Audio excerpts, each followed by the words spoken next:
Muling sumabak ang Department of Public Works and Highways o DPWH sa mga tanong ni Blue Ribbon Subcommittee Chair Senator Alan Peter Cayetano hinggil sa depektibong proyekto ng bumagsak na tulay sa Cabagan, Santa Maria, Isabela.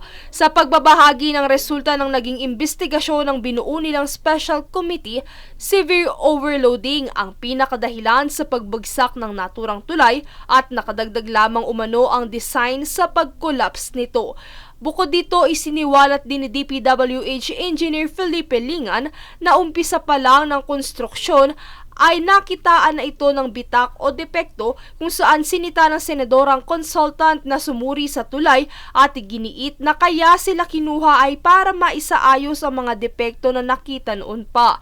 Bunsod nito, lantaran namang kinuwestiyon ni Senator Cayetano ang kagawaran hinggil sa pagbabayad sa kontraktor ng tulay sa kabila ng kapalpakan sa disenyo at kawalan ng tibay ng istruktura. Paliwanag pa ni Cayetano, batay sa itinakda ng procurement law, ang kontraktor ang pinagbabayad ng DPWH sa pagkukumpuni habang ang gobyerno naman ang nais na sumagot sa gagastusin para sa retrofitting.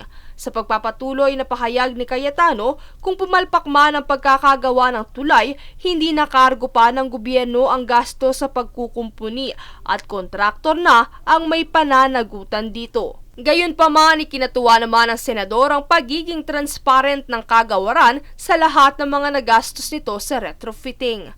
Kung hindi bumaksak tong tulay na to, hindi natin nahimay na even before the additional 400 million, the 275, 125, ang dami na palang problema.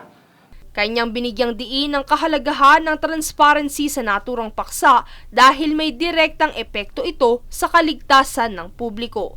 Princess Castro nag-uulat para sa Golden Nation Network.